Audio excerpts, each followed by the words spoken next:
Hello and welcome to the Tifo Football Podcast. I am Joe Devine and I was delighted to be joined for today's episode by Stafford-Bloor and also Adam Crafton from The Athletic. Now, Adam Crafton, he used to be at the Daily Mail. He is now at The Athletic, and some of his pieces in the early months of the season have been fantastic.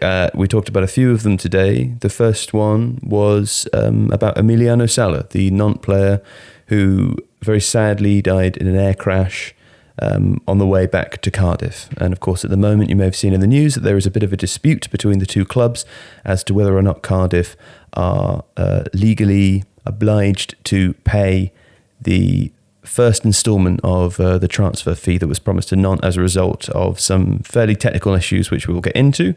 Adam explains the situation behind it, the story up to date for anyone who hasn't got on board. I'm so sorry, the air conditioning has just come on. Hopefully you can't hear that. Adam will explain the story, for anyone who didn't read about it originally or hasn't kept up to date on it. Needless to say, it's a very sad story. It's at times not particularly pleasant to talk about, but Adam did spend some time with Sala's friends and he met the family. He went to his hometown in Argentina. That piece is again quite emotive to read, but really gives the situation some colour and is sad, albeit interesting, I suppose, as things of that nature tend to be. We also talk about a piece he wrote, sort of behind the scenes on the transfer market. I've got it here. You might be able to see it on my phone, possibly if the camera decides to focus there. Agents buying beds for clients, players demanding set-piece bonuses, and payment of divorce bills. What really happens in the transfer window? That's really interesting. We talk about that towards the end as well. There's a lot of anecdotes to discuss. The piece is also worth reading. And in the middle, we talk about a few other things, including what was at the time the deteriorating relationship between Ole Gunnar Solskjaer and Romelu Lukaku. Adam was a great guest. I hope you will agree. And I'm supposed to say, of course, that we are supported by The Athletic. Sorry, I forgot about that. We are supported by The Athletic, of course. Adam, of course, writes for The Athletic. And I think, there's no better way of hearing about the sorts of pieces that are available to read than listening to Adam talk. He really is a fantastic writer and it's totally worth reading his work. But if you want to do that, you can go to theathletic.co.uk/Tifo, get a 30-day free trial and 50% off an annual subscription. So without further ado, thank you very much for downloading this episode. I hope you enjoy it, and I'll be back next week with someone else. Thank you. Adam, can you, to get us all on the same page, can you retell, I suppose, the story of Emiliano Sala? What happened to him? Yeah, so, to strip it down, he looked as though he was signing for Cardiff in January from Nantes. By all accounts, if you look at Cardiff's social media profile at the time, they had celebrated the fact that he had seemed to have become a Cardiff player. He then returned home to Nantes in France to say farewell to his teammates, and then he boarded a private plane which was organised externally from Cardiff, perhaps by intermediaries involved in the deal, which is what the intermediary involved has said afterwards and admitted to that. And then the plane went down over the English Channel, and several weeks' search eventually found his body. Yeah. So a player that Cardiff thought they'd signed, or thought they were going to sign, £50 million, unfortunately passed away. And it's now led us to this moment where we have this very intense legal wrangling between Cardiff and Nantes. You wrote a piece for The Athletic about this, which was very well written, by the way. Not that I'm to judge, but I enjoyed reading it, I should say. And you visited his friends and his family, and you spoke to people who knew him. And, through reading the piece, you get a real colour for, obviously, how emotional a situation it is for all the people that knew him, but you also get a colour for his life and his friends. Can you tell us a little bit about that experience and meeting his family and friends? Yeah, it's a tiny rural village in Argentina. He's the first player to ever come out of there and really go on to do anything in Europe. And therefore, respect to that community, he's incredibly special. And he would go back there quite regularly in the summers. He'd host barbecues. He'd do, all his closest friends are still from this town, Progreso, in Argentina. And his friends would go over to see him play. And, I was talking to one of his friends who just said, this is the most amazing thing when you go and watch your friend play as a striker, scoring goals in a big European league.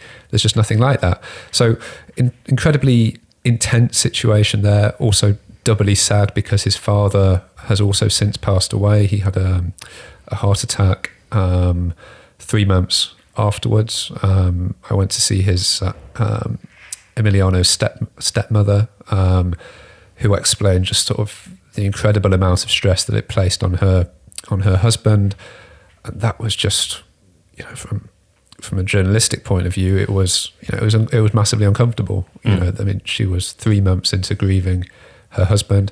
Actually, what was interesting, she explained that Emiliano's father, Horacio, actually didn't have a fantastic relationship with the son.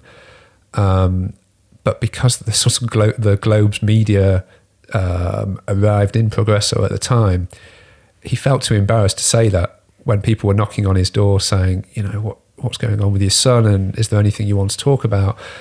And he essentially made up that he'd spoken to Emiliano 2 days before. And I think what he was grieving for in those weeks afterwards, when the body was being searched for, was not only the fact his son had died, but also this lost relationship with the son as well. So there was all these layers of I suppose quite common family tension that so many families have, but just built upon a tiny community receiving international scrutiny. And that was a horrible, massively uncomfortable situation for that community to have to go through. But everyone I spoke to there, probably 10 to 15 people, cried at some point in the conversation. Yeah.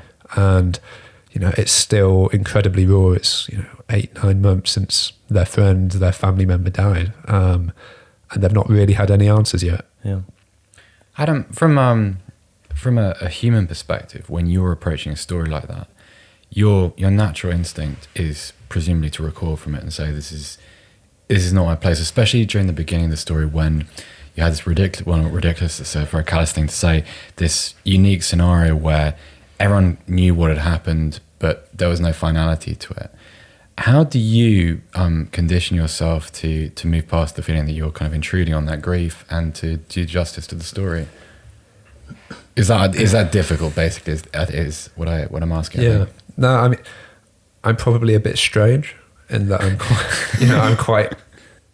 I don't find it too difficult to compartmentalize what I consider to be my job and that human aspect of it. I did, before going out there, I did touch base with his friend Martin, who said, that he was happy to meet me and that he would be able to introduce me to a number of other friends that would also be more than happy to talk about their friend. I went out and I told them, I want to talk to you about your friend. I don't want to talk to you about, necessarily everything that's gone on. Just tell me about your friend. Yeah. And then you can build a story around that, and you're not expecting them to make the horrible calls to Dorset police and all that side of it. I think with the family it was more difficult. I did contact his brother Dario in the weeks before, and I think the impression I had is that Dario had so many requests from media from all over those months. He didn't get back, so I went knowing maybe it wouldn't be possible to speak to the family. As it turned out, I suppose lucky in the sense that it was a tiny village where you can't help but bump into people or be able to find people. And I saw Dario was working. He works in a tool shop, and I just said to him, "I want to talk to you about your brother. And if you don't want to do that, that's okay. And if you do want to do that, then that's okay." And he was happy to do so. Their mother was away babysitting for Emiliano's nephew that day, but I think she also was probably going through a few days where she just didn't really want to talk to a stranger about it, which is completely normal, and you respect that. So yes, it's difficult, but I think if you're going into it with the right intentions, knowing what you hope the piece will be at the end of it, without sounding too pompous and important, then I don't think it's too difficult to compartmentalize that. It's an interesting type of story, though, and I think, as I said at the beginning, I think you did it justice, and personally I feel that it's important that these sorts of things are written in the way that you wrote about it. I know that the story will have been written about in different ways as well. But we had a WhatsApp conversation about this last night. Yeah. We talked about the kind of the tone of it and how important that was to the story. And what I'm getting at, I suppose, is that does it feel, just from a personal perspective, with the caveat that I think it should be done, does it still feel a bit like an imposition contacting people and asking if you can speak to them as a journalist when they're in a difficult moment, No, because it's our job, and however personal it may be to those people at that time, my job is to cover Premier League football. Yeah. And this was a situation where a Premier League footballer had died.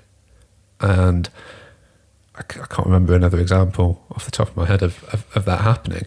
So it was an extraordinary event in itself. And and there's also an element of, this is going to be a case that goes on and on over possibly several years. And also, these people were happy to talk about it. They wanted to talk about it. So I don't think it's necessarily an imposition. Ultimately, all you're doing is saying to someone, would you mind if we have a conversation? Yeah. That's all. Yeah. And people will either say yes or no. I think it becomes an imposition when you keep, if I was going back day after day, and then eventually they let you in. I was very lucky because the freelance photographer from Argentina lived quite locally, and he had worked on the story around the time of the death and the funeral. So he seemed to, I don't think he knew members of the family or friends, but he was a familiar face. And a slightly difficult part of it was that I do speak Spanish, but that particular strain of Argentine Spanish is actually quite different to what I was used to. Yeah. To the extent that for these 2 days I was with the photographer, almost every time he said something, I had to ask him to repeat it.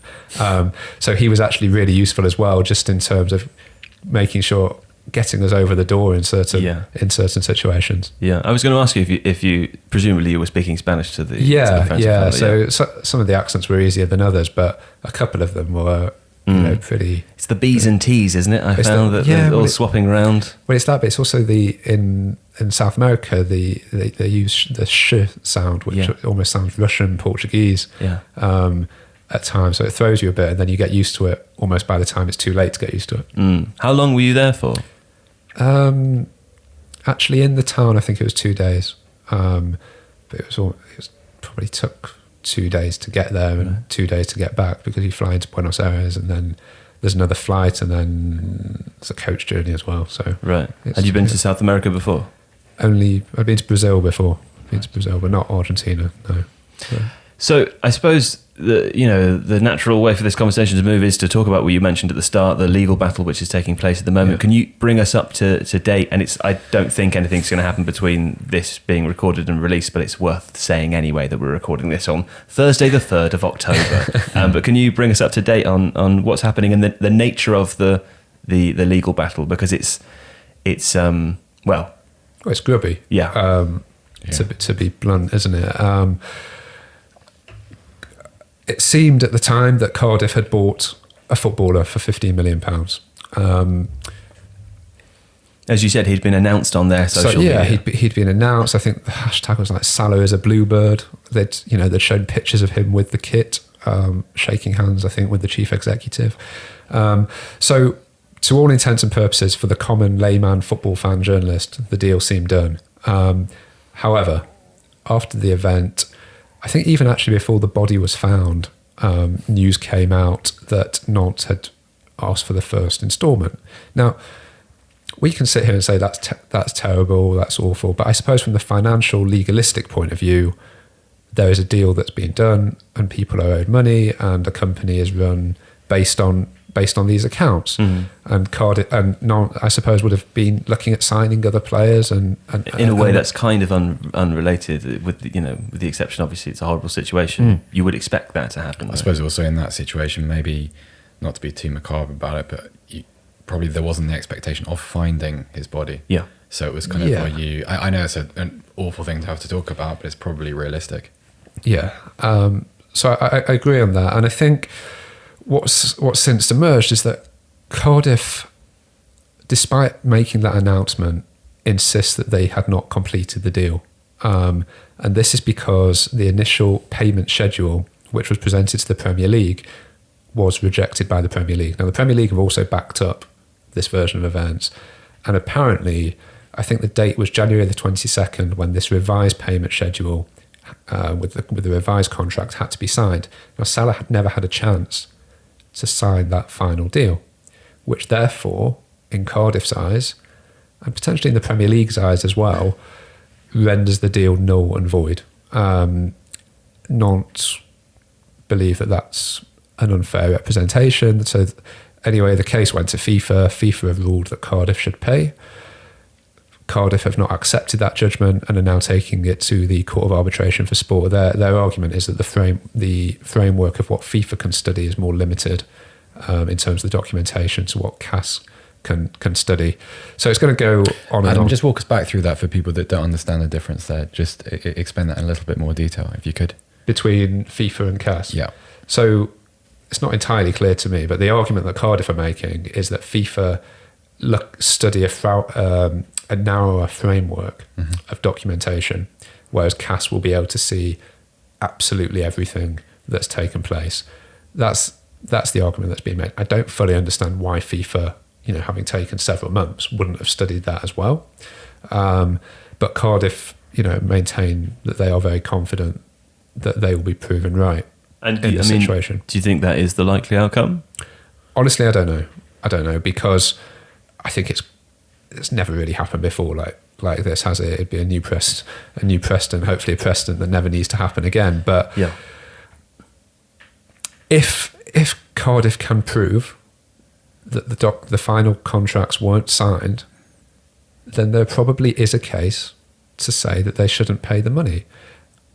What you would hope is that Cardiff and Nantes actually just get together and reach a settlement. Yeah, because there's a person involved here, and they are scrambling over this money. And yes, there was, yes, Nantes have lost a £15 million asset, and Cardiff have been relegated, so £15 million becomes an even greater figure for them. So I do get the arguments on both sides, but you would just the human aspect of it. I remember I went up to Cardiff twice after it happened. Once when the tribute was still gathered around the ground, and then about a month later to meet a fan that I was interviewing for a piece. And what was horrible was that the situation that Adam was describing now still raging in the background. This very dispassionate legal war, essentially, over what had been reduced to an object. And you had all of these fans walking around Cardiff City Stadium who, I know they had no real emotional attachment to him, but it was a very strange environment because they were just numbed by it because, as we've already said, there is no precedent for this. Maybe, possibly Mark Vivian Foe, but that's a very different situation. And, it's just not the same. And so you had this sort of this contrast between human grief. Everyone saw the pictures back from Nantes. I saw the bits from Cardiff. People saw the footage from Emiliano Sala's hometown, and then in the background, very publicly. And that's the thing, Adam. It's just I understand there's a dispute here, but did it have to be framed in this way? Did it have to become such a sort of blunt, ugly argument over a commodity? It was horrible. It's one of the nastiest episodes I can remember in football, actually. Yeah, I suppose the flip side is how else can they go about it in the if the account that Cardiff are giving, the sources that Cardiff are giving at the moment is that Nantes have refused several times to come to the table because Nantes believe that either FIFA or the courts will eventually prove them right and that they're entitled to money. It's just pretty horrible to observe, and I think people are looking at the sport. It comes back to that old Gareth Southgate quote about liking the sport that he works in but hating the business behind it. I've paraphrased it a bit there, but I think that's what this comes down to, and it is, again, without sounding too pompous, it is about the image of the sport. Actually, it is about the stereotypes of bandit agents and clubs that put the finance before the person. And I think that's what most people looking at it are thinking. Even a lot of people within those clubs are thinking that. But how else do you resolve it? That's the problem. I think Cardiff are trying to launch some sort of trust for Sala, which will help to look after the family, but they've not formalised that. And I think from a legal point of view, they can't really do very much with that at the moment because they can't be seen to lean on the family. So I do understand why it's difficult for the clubs involved, because when it becomes so legal, you also become limited in what you can do from a human aspect. To go back to, when you were talking about meeting his friends and family, obviously they're devastated by it. One of the things that sticks out that I remember from reading your piece about it was the feeling that it could have been prevented as well, that it wasn't, obviously it's not necessary, but it could have been avoided. Can you just walk me through that as well, with the situation with the plane and the pilot and what actually happened? Yeah. To the extent of our knowledge, obviously. Yeah. So from what I can recall, it was pretty bad weather that night. But I think the plane at the time, I think they wanted a different pilot.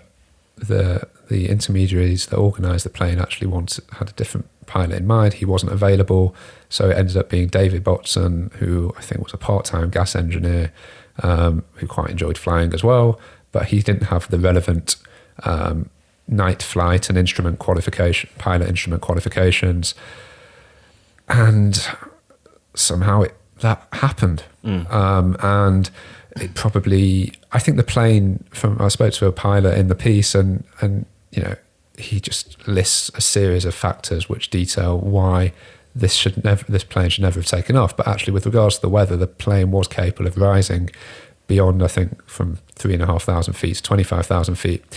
But he didn't have the license. But he didn't have the license, or perhaps the capability to do that. I think he was also colourblind. Right. I mean, you couldn't really make it up, the series of things involved. What I would say is that from speaking to a number of private pilots, it seems like this is quite common. Right. This idea of pretty underqualified people. And there is also this, what you call almost like a we have to get home syndrome. Right. So pilots can sometimes feel under pressure to fly, even when the circumstances, qualifications may not necessarily be right. That doesn't legitimize it. But a lot of people who use private flights tend to be quite rich and powerful. Mm-hmm. And if they're saying to you, I have to be here by X time, then you get them there by X time. So I think it's an area which needs more regulation generally. It reminds me a little bit of drink driving in that sense, the kind of we have to get home. Yeah. If there's no other option, I've only had a few, maybe I'll just go anyway. It reminds me of John Kennedy Jr.'s death. I know he flew his own plane, but he crashed into the ocean around Hyannis, I think, Martha's Vineyard. Right. It's like the same, from my understanding of it, he didn't have the requisite qualifications to deal with flying in those particular conditions. Right. And it's exactly what Adam said. It's a kind of, I have the private plane, I'm going to use it to get home when I want to, rather than,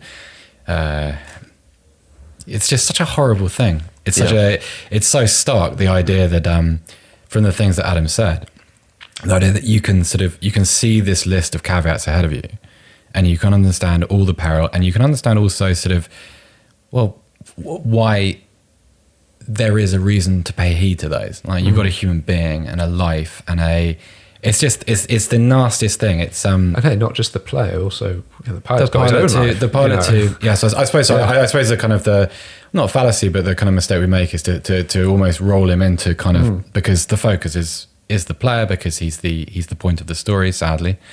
But it's just I remember in the days afterwards, in the days when he was missing, Cardiff City had that photo of him on their Twitter profile. He just looks like I remember having a conversation with one of my friends about it. It was like such a smiley, happy human being.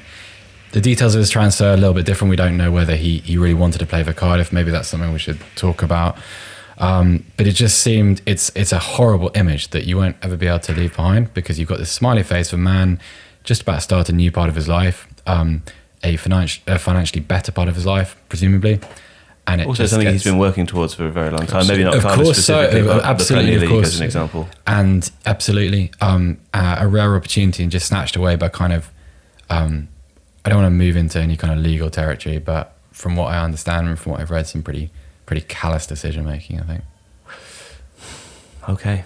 Well, can we expect when can we expect more an update, or when the appeal has been made? Obviously, do we know when that court date has been set? Timescales don't appear to be clear. Okay. At the moment, I think that's one of the frustrations for both clubs as well. That it's horrific PR for both. I know that's the least of everyone's priorities, but it is horrific as it rumbles on and on and on, and it also casts just a bit of a cloud over the club, over Neil Warnock, because there's been suggestions, about his relationship with the intermediaries. So I think Cardiff wants it resolved as quickly as possible, but it was resolved this week, and they didn't like the way it was resolved. So they can say they don't, they want it resolved as quickly as possible, but actually, if they were really keen to resolve it as quickly as possible, they would do what FIFA have suggested. Yeah. So these clubs will make it go on as long as it is in their interest to do so. Yeah. Okay. Adam, one of the other pieces you wrote recently was about the deteriorating relationship between Romelu Lukaku and Ole Gunnar Solskjaer over the summer. And this really strange situation which developed between a player who 2 years before had, his heart was very much on moving to Manchester United, and that's the stage he deserved. And then obviously over the course of the summer spent 6 weeks demonstrating just how determined he was not to play for Manchester United. Do you want to talk us through that piece and the breakdown of their relationship? Yeah, I think this is probably a case of it really working both ways. Manchester United really didn't want Romelu Lukaku to stay at the club either. So was that from the club or was that from Solskjaer? Solskjaer. Okay. And presumably that's because he doesn't fit his style and doesn't want him blocking the pathway of Rashford and Martial. Yeah, and Mason Greenwood as well. Yeah.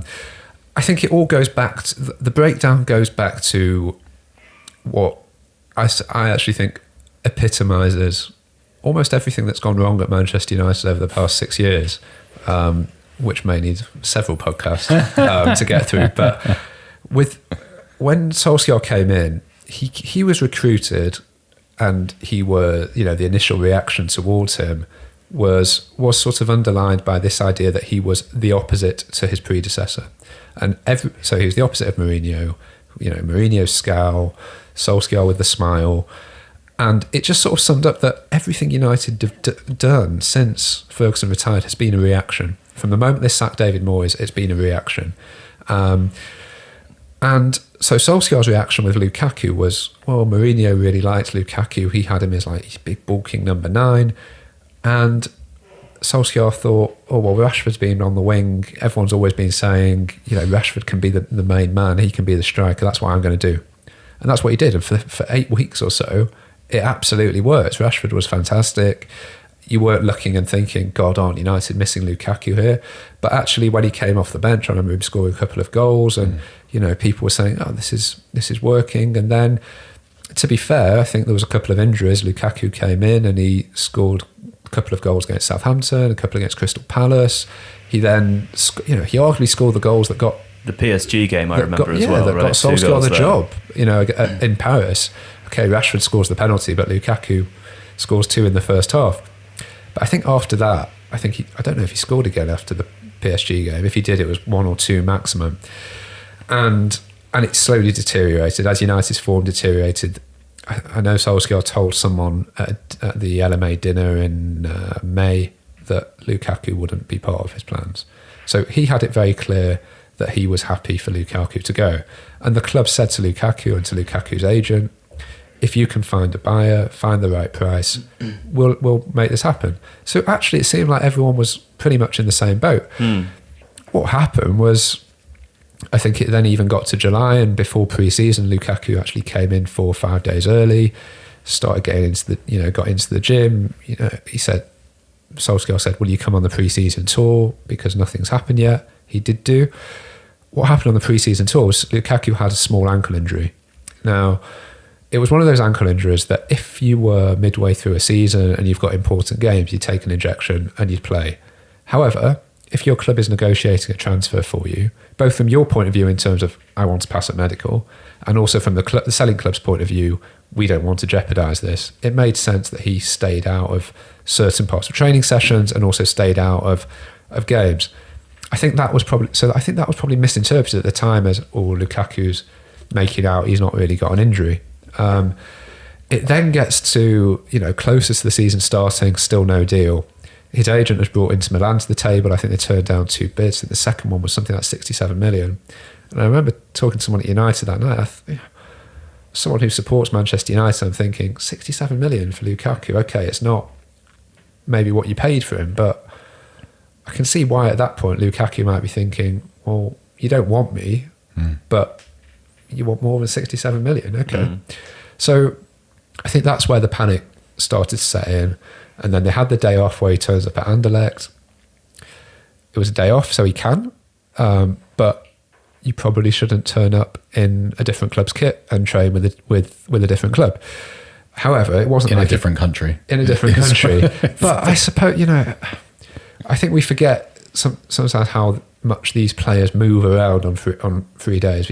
Brussels, it's a train ride. It's 2 train rides away. It's not the work. It's his former club. It's not as if he's pitched up at Liverpool and starts training with them. The issue is then they had the next day where it wasn't a day off and he was still there. And the other issue that arose was when he posted some running stats on Twitter, which embarrassed his teammates Juan Mata and Luke Shaw, because it showed that they weren't very quick, which I'm sure surprised absolutely everybody on Twitter, that Juan Mata and Luke Shaw weren't very quick. But those 2 players weren't particularly happy that Lukaku would post them. Fair enough. Yeah, Lukaku argues that he chose to post those because he takes a lot of abuse on Twitter over his shape and his fitness. Has he never heard of redacting though? Yeah, well... Yeah. Do they not teach that? He doesn't even need to be that complicated. Just get a permanent marker. Yes. Yeah. So they then had, I think there was a conversation on the Sunday between Solskjaer and Lukaku, which went very, very badly. And I think all communication after that took place between Lukaku's agent and United's executives. Is Lukaku's agent still Mino Raiola? No, it's he left him, which is also part of the reason that Pogba and Lukaku's relationship deteriorated quite rapidly last season as well. Oh, what? And because of loyalties, or because of issues that arose between Raiola and Lukaku's relationship, and also Pogba and Lukaku. There was a big thing made when Lukaku signed for United about how Pogba had persuaded him, and that they were together in Los Angeles. They had a little video when the deal was made final, I think. Yeah, but they weren't ever really as close as that suggested, if that makes sense. I think it's that thing of, footballers socialise with the other one, they must be best friends, that we're sometimes guilty of doing in the media. So, but that just gently deteriorated. It's quite a bad stage last season, to the point that, most teammates expected both players to go, but certainly there was a view that they shouldn't both stay at the club. So that it was also another example of Pogba being chosen ahead of a very senior person at the club, given the same had happened with Jose Mourinho last year. So that's where, as the agent, to answer your question, is Federico Pastorello, who's an Italian agent. Who's, I think he also does a bit of work with Conte as well. I mean, it does. It makes the whole situation make sense, but I think it is also massively impacted by, as you said at the beginning, how Manchester United have consistently got things wrong over the last 6 years. Even the point about reacting, if you think David Moyes and Jose Mourinho, fairly, maybe this is too reductive, but fairly pragmatic coaches, reactive coaches themselves, with Louis van Gaal and Solskjaer, who we don't know that much about yet, I suppose, in between, almost doing a total 180 each time you hire a new manager, and it is still a manager, there's no footballing director yet, and choosing, as you say, Pogba over other senior members at the club when Pogba probably isn't going to be there much longer anyway. I mean, it just doesn't make any sense, does it? Lukaku himself seems to be a reaction, though. I mean, his original move to Manchester United, because is that the transfer, and I include the amount paid, is that the transfer of a club who are thinking clearly in not just year-to-year cycles, but in a 5-year period? You're talking about a player that has a very fine goal-scoring record at Everton. He scored plenty of goals at West Brom too. But you're also someone who consistently missed chances, who dealt with a lot of scrutiny, seemed to suffer from a personal perspective from that scrutiny, from crowd at Goodson Park. So you're saying, right, this is the person we want to put at Old Trafford, where the air is that much thinner, the criticism is that much fiercer.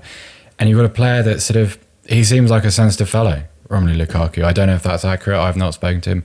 Never even mixed zone Romelu Lukaku. If you put your running stats on Twitter to defend yourself, I feel like it's not that's just a criticism, but that's the act of a sensitive person. I feel like it's someone that's in need of a bit of validation. Yes, me too. Yeah. If someone accuses me of being fat, then I'm going to take a picture of the scales and put it on my Instagram. It's like, and prove them right. Because I could definitely afford to lose a stone or two. But it's always seemed like, I remember. I don't know if you guys remember this. I remember Lukaku playing against Everton for the first time at Old Trafford, and I think it was about 3-1, something like that. And Lukaku got a late goal, and the reaction in that moment for most players would have been to celebrate with his new teammates. And I remember him wheeling off towards that away corner at Old Trafford, and putting his hands to his ears, and you're thinking, that's weird. Because the dynamic of the transfer, usually if a player moves from an Everton-sized club to a Manchester United-sized club, there has to be a little bit of a conciliatory something in that moment. I think that it was descriptive. I don't know why and descriptive of what, but it was sort of it was. I just remember it was odd. I remember thinking that. I think if you go back to, I might be wrong, but I'm pretty sure Lukaku did one of those Players Tribune pieces last year, where he talked actually very emotively about his upbringing, about how difficult it was, how just very little money his parents had growing up. I remember when he joined United, I went to do a piece in sort of around where he grew up, and I remember one of his best friends saying how the family would like lend money to Lukaku's family at the time. We're not talking a lot of money, we're talking £10-20 to keep them going each time. And I remember the headmaster of a school saying how he gave him a bike so that he kept being late in school. And I spoke to someone who knows Lukaku pretty well in July, and he basically made the argument that when you take people particularly from an immigrant community in a country like Belgium, France, when you have their trust, they will be with you. Absolutely, they'll be with you. But if you breach that trust, it's very hard to regain it, and the hurt almost doubles. Now, obviously, every individual is different in how they would deal with that, but that was how he read Lukaku. It was very much, you always have to be clear and straight with him for him to maintain a trust and respect for you. And the point at which you stop showing that same respect to him, you will lose him completely. Yeah, I often think with footballers generally anyway, and I suppose this applies particularly to footballers who come from an impoverished background, to have made it to the Premier League, you obviously have to have natural and genetic talents anyway, but the focus and the sort of, I guess, the mental challenge of reaching that stage is such that your character has to be extraordinary, and you have to want something desperately and working so much harder than everyone else that to reach there. If you throw in, in a way that kind of magnifies any sort of childhood psychological issues that may arise. I don't mean that in an extreme way. All of us have these things from our childhoods, but if you throw that into this kind of this recipe, it just magnifies all of those problems when you get to become an adult. And for a Premier League footballer who has had to earn everything that they have and comes from a background like that, the idea of running over to a crowd and it being about yourself and what you've earned and recognition for your own achievements, I kind of understand that. I understand it, Joe. I mean, contextually, I still find it strange because these stories, unfortunately, about... That's because you're privileged. It is because I'm privileged. But I mean, if you look at the context of not just football, but professional sport. Yeah. These are the people rising from deprived communities and terrible hardship and great suffering and sacrifice. These are not unique stories. No. I'd actually argue within English football compared to something like, for instance, the NFL, the life trajectory there, it's far more dramatic. And yet, whilst I completely understand why these things would manifest in the way they do, and I understand the arguments here, like it still stands out in isolation because it's an odd reaction in context. It's not it needn't be accusatory. It was just I remember saying and thinking, it's an observation. That is, as an observation, that's curious. That's piqued my interest. I wonder why, because I'm not an Everton fan. I didn't pay that much attention to the dynamics of the relationship he had with the Everton supporters. I knew that he was a polarizing figure. I understand that. Everton Sporting Friends, but it was still a kind of, it didn't fit the picture is all I'm saying. That's all. Okay, fair enough. Yeah. I would have thought, though, in Europe, that football and maybe fighting are the sports that are most accessible to all Fighting? people. Yeah, Is because it you don't need stuff. You know, the whole point with football is all you need is a You mean football. like mixed martial arts, not just having Just a ruck fighting. on it? You know, that's what they call the sport, isn't it? Isn't that? I don't know. Is that what the sport's called? Fighting, the fighting sport? It's just literally called fighting in block capitals and an exclamation mark. Yeah. That's the sport. Yeah. Fighting. Well, the point I'm making is that those things are potentially most accessible. I suppose, you know, boxing, maybe, I don't know if you need the gym. I don't know what I'm saying. But football, you know, it's the thing. You just need the ball, your jumpers, goalposts, that sort of thing. You don't need, you know, I know that, again, sailing, there's none of those stories in sailing. Maybe some in cricket, but you've got to have all that All the stuff gear. that you put on your legs and, you know, the chalk for your face, that sort of stuff. Chalk's expensive. And other sports too. You take the point anyway. This podcast is supported by The Athletic, the best place to read about football online. Go to theathletic.co.uk/Tifo, get a 30-day free trial and 50% off an annual subscription. The piece we are about to talk about, a big sort of expose on what goes on behind the scenes of the transfer window, all sorts of hilarious anecdotes, etc., is available on The Athletic, written by Adam Crafton, today's podcast guest. I would highly encourage you to go and at least download the 30-day free trial and have a read of this, and then stick around, you know. But that is www.theathletic.co.uk/Tifo, 30-day free trial and 50% off an annual subscription. Thank you very much, and back to the episode. Transfers. You did a whole thing on transfers, and it was great, by the way. This is a great piece. It really was Yeah. good. For those of you who are already Athletic subscribers, if you haven't read it, go back and read it. Yeah. What is the full title of it? It's near the beginning. Transfers, big stories of the transfer It's land. Adam's latest, I think, isn't it? Yeah, it came out a while ago. But it's still really prominent on your author page. On Right. the, Yeah, Go on Adam's probably. author page. It's so worth reading. Yeah, There's so it's- many, like, which we can't. We won't retell them all anyway, because that would would spoil your fun of reading it. But there are so many fabulous anecdotes, I would call them, as it relates to transfer activity in football. For those of you who aren't Athletic subscribers, go back and listen to the code and, you know, do the thing. I don't really know where to start with it. I mean, I reread it this morning, and the thing that makes me laugh the most about it is it's probably in the first half of the article. You talk about how execs, or like the group of senior employees at a football club, will have a WhatsApp group in which they discuss transfer related matters, and then various subgroups beyond that. And I just love the idea that they're using the blue tick system. You describe it as saying that the most important thing for them is that they can see that the agent and or the player or the other club that they're speaking to has seen the message, so that they can't pretend to ignore it. I just love the idea that these people in positions of seniority, with, you know, making multi-million pound deals and trading players who are, you know, the fantasy of our mind's eye, are just doing the same thing we are on little WhatsApp groups. Yeah, I mean, how else would you do it now? I mean, you know, people don't talk to each other. God, they certainly God forbid. Yeah. certainly don't talk on the phone.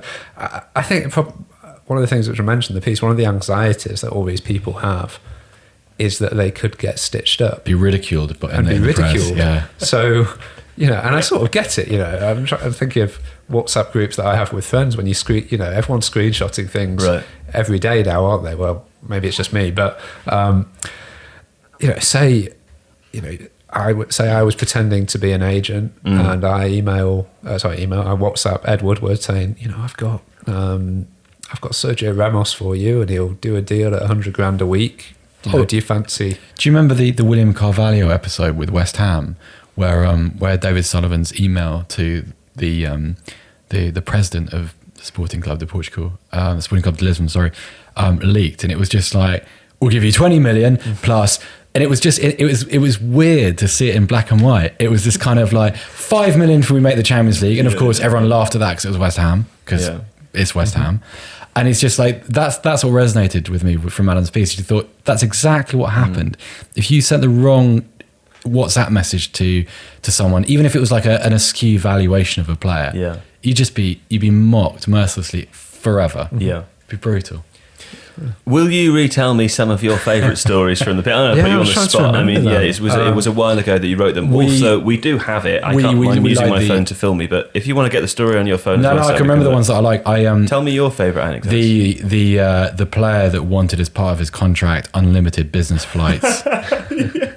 It's just, we know that you can't reveal who these people are, but it's just, it's a good point to pick up though, because this is incredibly common though, because this started to come in when you had, I suppose, the first South American and African players, and it's actually less so for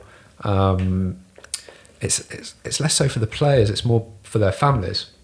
If you bear in mind that you probably, if you're an African player and you want your family to visit you 6 times a year, it becomes quite expensive. And yes, they're Premier League footballers, but they also, and we're playing the world's smallest violin here, but they lead Premier League lifestyles. So it's like, when people were saying, when Bolton players weren't paid for a while, for example, and people were saying, oh, well, they're footballers, they'll be fine. Well, actually, they have a mortgage based on what they earn. They have outgoings based on what they earn. They have insurance payments on cars, which are probably not normal cars. Yeah, absolutely. So again, world's smallest violin, but there is a point there. And that's sort of how that came about with the flights. But I found it quite funny. I think Exeter is sponsored by Flybe, so some clubs are getting air miles and things like that. I was wondering when I read that bit if that is in the forethought, perhaps, of the commercial department of a club, depending, if you can bring in a sponsor who might be able to assist the players with some freebies or comps or whatever. There's like construction firms that are now giving apartments, for example, which they can then use for players and things like that. Hotel chains where you may get deals. So there's all sorts, and it makes it, I suppose, so many private companies now give very good benefit schemes, whether it's dental insurance or medical insurance, opticians, all that kind of thing. So why would football be any different? It's just so rare that we actually think about that, and it just seems quite odd when you start, casting your heroes in those sort of very mundane daily. I suppose it's going to become more and more prevalent though, like financial fair play. Like if you have a payment in kind situation within a contract, whether it be an apartment, a car, some kind of medical insurance, whatever. Like it must be a very useful little tactic, especially for clubs that aren't like the very elite 6, for instance, where you do need these little advantages to tempt a player to come and play for you for a couple of years. So are we saying that these things would not appear in financial fair play regulation? So presumably it is if a club, let's go back to that example of unlimited business class flights for a family from a different continent, presumably that still comes in on the club's profit and loss sheets, right? But how would you, I'm sure it does, of course it would somewhere, but what would it be noted in relation to? I'm no accountant, but at the same time, that's a kind of obfuscation that clubs are always trying to find in relation to their financial. I think what's the short-term cost control thing is the Premier League's regulation, isn't it? Presumably we're going in quite a different direction with this podcast. Well, I'm saying, presumably you'd be able to get around that, because I think that relates directly to player wages not exceeding or not growing more than a certain amount per year. And I also wonder if there's ways you could do it through expenses. Right, yeah. Possibly. But I don't know. I'm thinking of football clubs now as like newspaper businesses and things like that. So a little insight into Adam's own financial situation there. Can I get this brunch through? I'm not sure.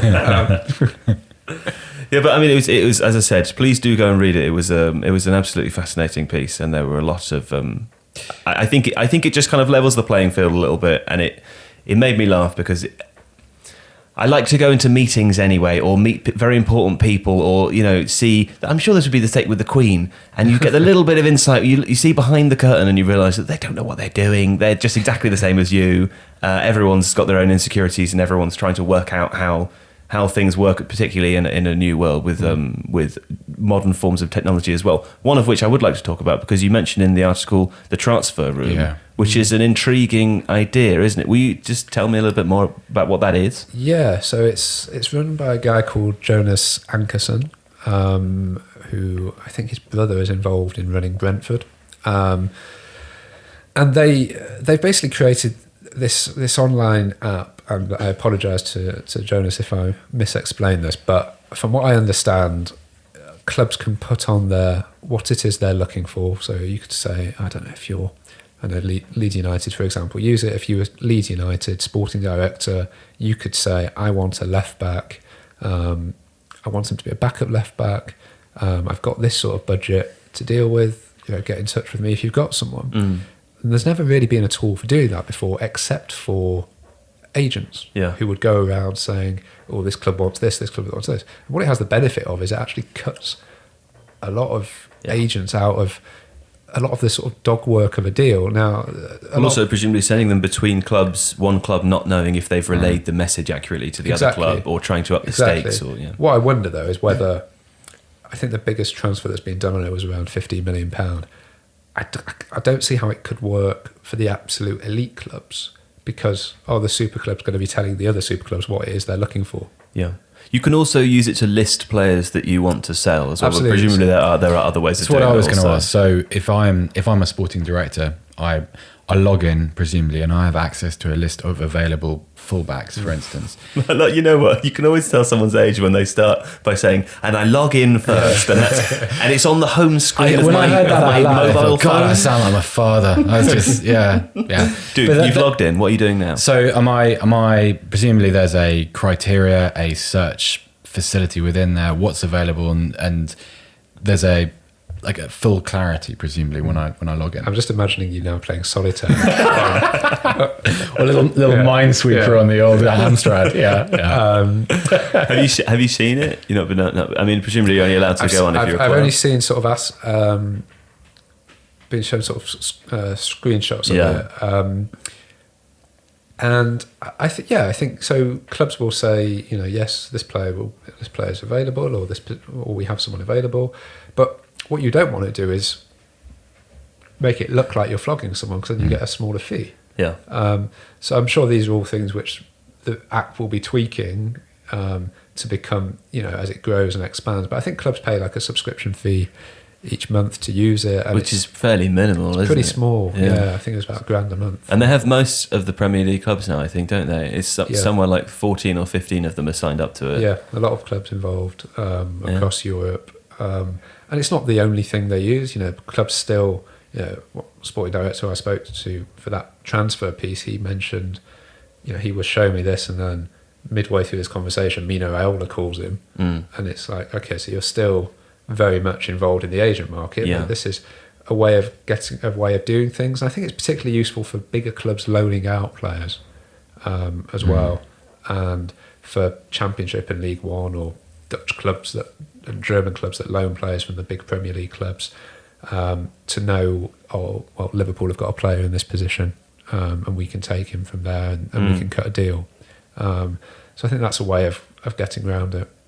It's very interesting.